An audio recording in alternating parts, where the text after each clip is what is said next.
과도 같은 이 EPL에서 토트넘이 5위를 기록하면서 전반기가 끝이 났습니다. 사실 뭐 전반기는 19경기를 기준으로 해야 되기는 하지만 여하튼 새해쯤에 이제 중간쯤이 되기 때문에 38경기 중에 20경기 딱 펼친 토트넘이 지금 5위를 기록하고 있고 1위인 리버풀과는 승점 3점 차이인데 이제 리버풀이 아직 한 경기를 치르기 전입니다.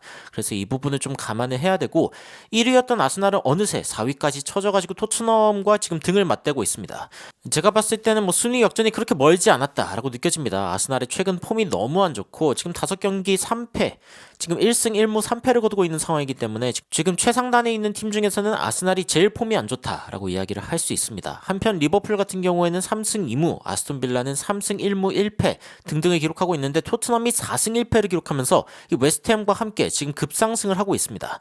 그래서 이 부분도 굉장히 주목할 만한 포인트이고, 그리고 포스테코글루 감독의 오늘 경기, 사실은 저는 이게 이 포스테코글루 감독의 성장하는 모습 혹은 어떻게 보면은 늘 이상적인 줄만 알았던 이 감독이 생각보다 현실적인 부분도 있다라는 것을 보여준 경기가 아니었나라고 생각을 합니다. 이 경기 자체에 대해 좀 이야기를 해볼 텐데, 자, 이 토트넘과 본머스의 3대1 경기 왜 이렇게 포제션, 이 점유율이 낮았는가에 대해서 한번 살펴보도록 하겠습니다. 자, 일단 이 토트넘에게 얼마나 중요한 경기였냐라고 했을 때 이 브라이튼에게 4대2로 패배한 다음에 이 토트넘은 어쨌건 분위기 반전이 필요했죠. 그렇기 때문에 굉장히 중요한 경기였고, 그리고 뭔가 이렇게 스코어 라인, 이 경기의 어떤 점수만 딱 봤을 때는 토트넘이 굉장히 잘했을 것 같은데, 이 경기의 대부분 분위기는 사실은 토트넘이 좀 밀리고 있는 상황이었다. 그러니까 토트넘이 이길 만한 상황이 아닌 것 같았다라고 분석을 하고 있습니다. 그래서 왜 이렇게 분석을 하는지에 대해서 좀 오늘 알아보도록 할게요. 자, 일단 사르가 골을 첫 번째로 넣었고 손흥민 선수가 2대0으로 만들었는데, 이 사이에, 그러니까 사르가 선제골을 넣고 손흥민이 2대0으로 만든 이 순간 사이에 토트넘이 굉장히 안 좋은 그런 경기력을 보여줬습니다. 자, 얼마나 안 좋았냐라고 이야기를 한다면은 이 표를 보면 알 수 있는데, 자, 첫 번째 골이 터진 시점이 이때고요. 그리고 손흥민 선수의 골이 터진 시점이 이때입니다. 그러면은 거의 대부분의 상황을 본머스가 점유했다라고 이야기를 할 수 있습니다. 토트넘이 사실은 공격적인 기세가 많이 죽었고, 특히 사르가 교체된 이후 그때부터는 뭔가 좀 압박의 강도나 여러 가지가 좀 낮아진 그런 모습을 볼 수 있었죠. 그러면서 이제 이 토트넘의 인저리 리스트를 보면은, 이 부상 명단을 보면은 사실은 뭐 토트넘의 경기력이 좋아야 할 이유가 없습니다. 그렇게 많은 선수들이 이제 부상을 당했는데 뭐 이기기만 하면 되지 뭐가 문제가 있어 라고 이야기를 할 수 있고, 토트넘의 지금의 어떤 경기력에 대해서 우리가 논할 때인가, 이건 이제 맞는 말이죠. 왜냐면 토트넘이 프리미어리그에서 가장 많은 부상 선수를 가지고 있는 팀 중 하나입니다. 제가 알기로는 브라이튼에서 지금 못 뛰는 선수가 한 11명 정도 되고, 맨유가 10명, 뉴캐슬 9명, 토트넘도 9명인데 여기에 지금 알레오 벨리즈의 이름이 안 들어가 있습니다. 그래서 그것까지 포함하면은 10명이고 사르의 이름은 들어있는데 벨리즈의 이름이 안 들어있더라고요. 그 부분이 이제 왠지 모르겠지만 여하튼 아마 추가가 될 겁니다. 토트넘은 10명의 선수들이 일단 부상을 당해 있고, 그 중에서도 주축 선수가 굉장히 많다라고 하는 점은 토트넘을 걱정할 수밖에 없는, 그리고 사실 경기력이 좋기 힘든 그런 이유 중 하나이기도 하죠. 그런데 자, 오늘은 조금 더 재밌는 이야기를 해볼까 합니다. 이 토트넘과 본머스의 3대1 경기, 이 경기에서 일단 패스맵을 좀 살펴보면은, 이 손흥민 선수가 맨 위에 있는 모습을 보여줍니다. 압도적으로 위에 있죠. 우도기, 벤탄쿠르, 포로, 존슨 등의 선수들이 이렇게 보이고, 히샬리송이 중간에 조그만하게 보입니다. 근데 사실 이 점의 크기가 작다고 히샬리송의 중요성을 적게 생각할 수는 없습니다. 이 부분에 대해서 이제 조금 이따가 해설을 드릴 건데, 우도기, 로셀소, 벤 데이비스, 로얄, 사르 등의 선수들이 굉장히 영향력이 있었고, 벤탄쿠르 역시 부상 복귀한 직후에 토트넘에서 굉장히 큰 그런 영향력을 보여주면서 이 중원에서 뭔가를 풀어나갈 때 이 벤탄쿠르가 얼마나 중요한지 알 수 있는 대목이기도 했죠. 벤탄쿠르는 오늘 경기 한 60분 정도를 소화하면서 어쨌건 토트넘이 버틸 수 있는 근간이 되어줬습니다. 그런데 이제 잘 보면은 이 토트넘에서 벤탄쿠르가 교체 아웃된 시점이 여하튼 한 50몇 분, 그러니까 60분대 정도거든요. 근데 이 이후에 토트넘의 공격력이 다시 살아나기 시작합니다. 그렇다면은 어떤 사람들은 이제 그렇게 분석할 수도 있겠죠. 벤탄쿠르가 이제 몸 상태가 그렇게 좋은 상태가 아니었으니까 그런 거 아니냐. 그러니까 벤탄쿠르를 빼고 난 다음에 토트넘의 공격력이 올라간 거 아니냐라고 이야기할 수 있는데, 사실 그게 아닙니다. 그게 아닌 이유는 제가 조금 이따가 설명을 드릴 텐데, 여하튼 토트넘은 손흥민 선수를 가장 앞세운 그런 전술로 이제 이 상대방을 공략을 했고, 그리고 토트넘의 대부분의 선수들은 중원에서 굉장히 밀집되어 있는 그런 형태를 보여주었다라고 이야기를 할 수 있습니다. 그리고 이제 재밌는 부분들은 이 토트넘의 각 선수들이 굉장히 인상적인 역할을 해줬다는 건데, 일단 첫 번째로 수비적으로 가장 큰 역할을 해준 선수는 포로라고 이제 통계적으로 나오고 있습니다. 근데 우도기도 사실상 이제 센터백의 역할을 거의 커버해주면서 굉장히 중요한 수비적으로 중요한 역할을 했다라고 이야기할 수 있고 공을 가장 많이 만진 선수는 이 토트넘에서 에메르송 로얄이었습니다. 그러니까 지금 토트넘이 어쨌건 돌아가기 위해서 에메르송 로얄의 빌드업 능력이 중요한데 로메로에는 미치지 못하지만 여하튼 로얄이 이 중심을 잘 잡아줬다라고 이야기할 수 있는 대목이고 그리고 로셀소는 오늘 경기에서 91분을 소화하면서 2개의 어시스트를 기록했습니다. 이것 역시 굉장히 중요했죠. 이 토트넘이 골을 넣는 데 있어서 이 로셀소의 어시스트는 굉장히 중요했고 손흥민 선수한테도 어시스트를 하나 기록했습니다. 그리고 파페마타사르가 이제 골을 하나 기록했고 그리고 브래넌 존슨 역시 어시스트를 하나 기록했고 손흥민 선수 옆에 보면 이제 아이콘이 4개나 있습니다. 근데 이 아이콘 4개의 의미가 무엇이냐? 이 첫 번째는 골이고요. 그리고 이제 두 번째는 가장 기대되는 이 어시스트 기대값이 높았던 선수가 손흥민이라는 겁니다. 자, 여기서 이제 재밌는 부분이 있는데 기대값이 가장 높았던 손흥민 선수는 어시스트를 기록하지 못했지만 로셀소 그리고 존슨 같은 경우에는 어시스트를 기록했거든요. 이게 무슨 뜻이냐면은 결국에는 손흥민 선수가 내줬던 공들 중에 마무리되어야 하는 공들이 굉장히 많았다. 그런데 이제 그것이 골로 이어지지 않았다. 대표적인 게 아마 손흥민 선수가 히샬리송한테 주고 히샬리송이 논스탑으로 이제 원터치로 찼는데 안 들어간 2공. 이거 원의 크기가 엄청나게 크지 않습니까? 기회가 굉장히 큰 기회였다는 건데 이게 손흥민 선수가 준 기회였고 히샬리송이 날려버렸던 그런 기회이기도 합니다. 그리고 이제 손흥민 선수 옆에 이 화살표 2개 이거는 프로그레시브 패스를 의미하는데 전진 패스의 비율이 가장 높았던 선수 손흥민입니다. 그리고 드리블링을 가장 잘한 선수 손흥민입니다. 야, 진짜 손흥민 선수는 최고의 드리블러, 최고의 패서, 최고의 어시스트, 그리고 골까지 만들어내면서 사실은 모든 걸 다 했는데 이 토트넘의 다른 선수들의 결정력이 조금 더 좋았더라면은 사실은 좀 더 쉽게 풀릴 수 있는 그런 경기였다라고 이야기할 수 있고 히샬리송 같은 경우에는 골, 그리고 이제 옆에 있는 이 타겟 표시는 이제 expected 골, 그러니까 골을 가장 많이 넣을 수 있었던 선수가 바로 히샬리송인데 손흥민 선수의 그 어시스트를 놓친 게 이제 한몫하겠죠.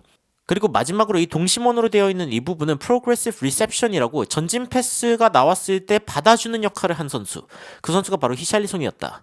근데 이 지표가 사실 굉장히 중요합니다. 이 히샬리송이 버텨주는 역할을 했기 때문에 사실상 토트넘이 이 뒤에서 앞으로 나올 수 있었거든요. 그래서 그 부분이 히샬리송을 좀 칭찬해 줄만 하다라고 이야기를 할 수 있고 벨리즈는 21분 동안 출전했다라고 나오는데 일단 부상을 당하면서 굉장히 아쉬운 상황이 발생했습니다. 자, 디 애슬레틱에서는 일단 토트넘이 점유율이 떨어지기는 했지만 그래도 로셀소의 클래스가 빛났다. 2개의 어시스트를 해줬고 그리고 이제 토트넘이 굉장히 그 결정적인 그런 슈팅을 해내면서 결국에는 이 아스날과 지금 1점 차이로 이 프리미어리그 어떤 우승 경쟁에 참여하고 있다라고 이야기를 했습니다. 그러면서 이제 벤탄쿠르가 돌아온 어떤 부분들 이게 이제 토트넘에게 굉장히 희망적이지만 여하튼 부상자들이 또 발생해가지고 토트넘이 좀 슬픈 상황이다라고 보도를 했거든요. 토트넘이 어쨌건 우승 경쟁에 하고 있다. 이 주장 자체가 이제 많은 분들에게는 에이 뭐 토트넘이 무슨 우승을 할 수 있어 라고 할 수 있지만 아스날, 맨체스터 시티 등과 어깨를 거의 나란히 하고 있는 상황이기 때문에 토트넘만 제외하는 것도 사실은 좀 이상한 일이죠. 그래서 이제 현재에서는 우승 경쟁 토트넘도 어쨌건 포함해야 된다라는 이야기가 슬금슬금 나오고 있고 그런데 애슬레틱의 기사에서 제가 좀 마음에 안 들고 또 공감이 안 갔던 부분이 있다면 토트넘이 왜 이렇게 이 포지션 점유율이 적었는가에 대한 설명입니다. 자, 이 기사의 설명을 보시면은 토트넘이 어쨌건 very poor, 안 좋은 경기력을 보여줬다라고 이야기를 했고 공이 뭔가 좀 흐르지 않고 긴장감도 좀 떨어지고 뭐 창의력도 좀 적었고 뭔가 이제 그 팀 경기 중에서 가장 좀 조용한 홈 경기 아니었냐라는 평가를 받았습니다. 이거는 어쨌건 맞다고 봅니다. 여기까지의 평가는 맞는데 자, 왜 그랬는가라고 봤을 때 토트넘이 52%의 어떤 점유율을 그러니까 손흥민 선수가 골을 넣었을 때를 기점으로 봤을 때 52% 정도의 점유율을 가져갔다고 해요. 그런데 이 정도로 낮은 점유율을 가져갔던 경기는 맨시티 그리고 첼시전 같은 그러니까 첼시전 같은 경우에는 또 9명의 선수가 뛰었기 때문에 사실상 토트넘은 점유율을 굉장히 높게 가져가는 그런 팀이었는데 이번 경기에서는 뭔가 창의력도 부족하고 뭔가 잘 안 맞는 것 같고 보기 힘들었다라고 이야기를 했습니다. 그러면서 뭐 로메로, 반더벤, 메디슨, 클루셉스키, 페리시치, 솔로몬, 세스뇽 다 빠졌기 때문에 토트넘이 그렇게 힘든 거 아니겠냐 뭐 이런 식으로 이야기를 해놨어요. 그리고 이제 어떤 식으로 이야기하냐면 어쨌건 이건 포스테코글루 감독이 원했던 게 아닌 것 같다. 빠르게 뛰면서 굉장히 공격적인 축구를 하는 게 포스테코글루 감독이 원하는 건데 야 이번에는 그런 모습이 없었다. 에버튼전처럼 그냥 운이 좋아가지고 이긴 거 아니냐라고 이야기를 했습니다. 근데 제가 봤을 때는 이번 경기는 에버튼전은 솔직히 운이 좋았다고 좀 이야기할 수 있는 부분이 있었지만 이 본머스전은 좀 달랐습니다. 달랐던 이유를 제가 여러분들께 알려드리려고 하는데, 자, 토트넘은 전반에는 엄청나게 이 공격적인 모습을 보여줬습니다. 아, 이게 포스테코글루 감독의 축구지라고 하는 그 특유의 굉장히 빠르고 긴장감 넘치는 그런 축구를 보여줬습니다. 공격 방향이 이쪽인데 토트넘 선수들이 굉장히 공격적으로 나서는 모습을 볼 수 있죠. 그리고 이제 토트넘이 전반 내내 그런 모습을 좀 보여줄 줄 알았는데, 아니 어느 순간부터 토트넘이 페이스 조절을 시작합니다.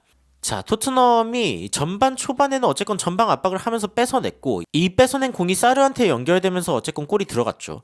그런데 이제 문제가 뭐냐라고 하면은 이 후반전에는 토트넘이 굉장히 내려앉은 상황에서, 그러니까 굉장히 멀리서 공격을 시작했습니다. 여기서 보면은 이제 손흥민 선수가 히샬리송한테 굉장히 좋은 기회를 내주는 장면인데, 그 장면의 시작도 굉장히 낮은 위치에서 시작했죠. 그리고 이제 손흥민 선수가 골을 넣은 장면에서도 생각보다 꽤 낮은 위치에서 시작했습니다. 낮은 위치에서 히샬리송한테 공이 전달이 됐고 이거를 버텨주면서 시작했거든요. 그러면서 이제 뛰어들어가는 손흥민 선수를 로셀소가 받고, 로셀소가 패스를 전해주면서 손흥민 선수의 날카로운 슈팅이 터졌는데, 사실상 역습에 가까운, 그러니까 공격적으로 뭔가 점유하다가 박살낸 게 아니라 역습에 의한 어떤 골을 넣었습니다. 손흥민 선수의 스피드를 살릴 수 있는 뒷공간을 침투하는 그런 골을 넣어줬다는 것이죠. 이 뒷공간으로 넣어주는 로셀소의 패스. 그러니까 이런 부분들은 사실은 포스테코글루 감독이 역습에 의존하는 팀이냐라고 하면은 그런 게 아닌데, 이번 경기에서는 포스테코글루 감독의 어떤 전술, 이런 부분이 분명히 달라졌다라고 이야기를 할 수 있는 부분이 있다는 거죠. 그리고 후반전에 굉장히 눈에 띄었던 부분 중에 하나는 토트넘이 애초에 내려앉아서 수비를 한다는 점입니다. 자, 이 4-4-2 진영으로 수비를 하는 것은요, 굉장히 흔한 광경입니다. 이 수비하는 팀들의 가장 정석적인 어떤 방법 중에 하나인데, 토트넘 역시 두 줄 수비를 세우고 최전방에 두 명의 선수를 놔두면서 수비를 하는 이런 모습을 보여줬는데, 그렇다고 뭐 전방 압박을 하다가 상대가 이제 빌드업을 성공해가지고 이렇게 수비 진영으로 온 거냐? 그게 아니라 애초에 압박을 안 하는 모습을 보여줍니다. 자, 그러면은 여기에서는 몇 가지를 생각해 볼 필요가 있습니다. 일단 첫 번째, 포스테코글루 감독이 토트넘이 이 90분 내내 압박을 하는 그 전술을 이번 경기에서는 수행하기를 원치 않았다라는 점을 알 수 있는 대목이죠. 즉, 토트넘이 상대방에게 공을 내주고 내려앉은 것은 의도적인 부분이었다. 게다가 나중에는 다이어까지 들여보내면서 5명이 뒤에 이제 수비를 서거든요. 이거는 토트넘이 나 오늘 수비할 거야, 너희가 나 공격적으로 나올 줄 알았지? 나 공격 안 할 거야, 이런 식으로 나오는 부분입니다. 손흥민 선수를 원탑으로 세워놓고 5-3-1, 이거는 거의 뭐 클롭 감독이 한 명 퇴장당했을 때 보여주는 그런 느낌이거든요. 굉장히 실리적이라고 할 수 있죠. 물론 이 상황은 벨리즈가 다쳤기 때문에 그 교체 카드를 다 쓴 상황에서 어쩔 수 없이 9명의 필드 플레이어가 뛴 상황인데, 여하튼 토트넘 입장에서는 이런 식으로 실리적인 축구도 할 수 있구나 라는 생각이 들 정도로 저는 좀 굉장히 놀랐던 그런 장면 중 하나입니다. 결국에는 포스테코글루 감독이 EPL의 축구에 적응하고 있다라고 이야기할 수 있는 부분이고, 자신이 가지고 있는 자원으로 가장 효율적인 경기 운영을 해야 된다라고 하는 것을 포스테코글루 감독도 모르지 않는데, 그런데 이번 경기 어쨌건 빠른 시간에 골이 나와주면서 내려앉아서 수비할 수 있는 어떤 상황이 됐고, 그리고 상대방의 힘이 빠져갈 무렵 다시 한번 공격을 시작하면서 결국에는 토트넘이 2골을 더 만들어냈다. 결국에는 굉장히 경기 운영이 좋았다라고 이야기할 수 있는 부분입니다. 제가 취미로 여러분들 좀 낯설다고 생각할 수 있지만 펜싱을 하는데, 이 펜싱을 할 때 저희 코치가 그런 이야기를 하더군요. 내가 너 공격할 거야, 찌를 거야 라고 하면서 계속 들어가고 공격하다 보면은 상대방이 결국에는 그것을 알고 잘 방어를 할 뿐더러 제가 균형이 무너졌을 때 역습을 당하는, 이제 맞고 찌르기를 당할 확률이 높아진다는 거죠. 근데 토트넘은 이번 경기의 운영이 굉장히 좋았습니다. 앞부분에 일단 공격해가지고 득점에 성공하고 상대방을 조급하게 만들어서 힘을 뺀 뒤에 그대로 다시 한번 일격을 2번이나 날리는데 성공하면서 이 3-0으로 앞서가는 그런 모습을 보여줬죠. 게다가 다이어까지 출전시키면서 상대방에게 자비까지 베푸는, 이 새해를 맞이해가지고 너희도 골 하나는 넣어야 되지 않겠어? 라고 이제 자비를 보여주는 물론 고의적이진 않겠지만요. 여하튼 굉장히 좋은 경기력을 보여주면서 저는 토트넘이 올라왔다라고 생각을 하고 있었는데, 대부분의 평가는 토트넘이 뭔가 굉장히 공격적인 축구하고 점유율 축구를 하는데 이번에 그거 못한 거 아니야? 라고 하더라고요. 저는 못한 게 아니라 안 한 거다.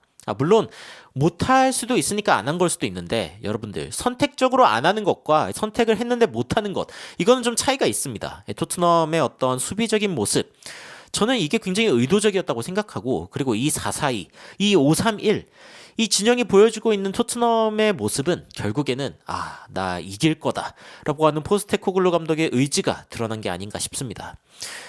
자, 이 드라구신이라는 선수가 토트넘과 개인 합의를 했다라는 소식이 전해지고 있는데 벤창쿠르, 클루셉스키가 이 유벤투스에 있던 시절에 같이 뛰던 선수예요.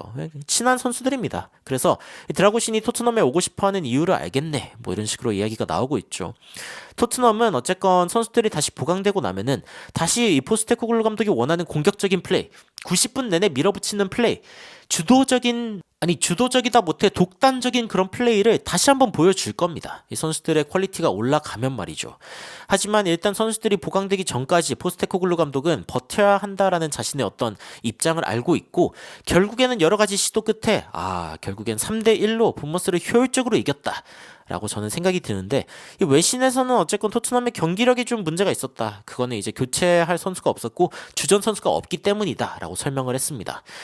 어떻게 될지 한번 봅시다. 이 1월 이적 시장이 끝나고 난 뒤에 그리고 손흥민 선수가 사실 부재한 2월 초 그리고 1월의 경기들에서 이 토트넘이 어떻게 경기를 보여줄지 저는 포스테코글루 감독이 이미 대비를 어느 정도 하고 있다라고 생각을 하는데 손흥민 선수는 이제 아시아컵 일정 때문에 번리전 FA컵도 참여하지 못하고 그리고 1월에 있는 유일한 리그전인 이제 맨유와의 경기에서도 참여하지 못하게 되지만 포스테코글루 감독이 운영하는 이 토트넘 과연 손흥민이 없을 때 어떤 성적을 낼 것인지 손흥민이 없을 때 만약에 토트넘이 버티죠 그러면은 저는 진짜 이번 시즌 무슨 일이 나도 날 수 있다라는 생각을 듭니다.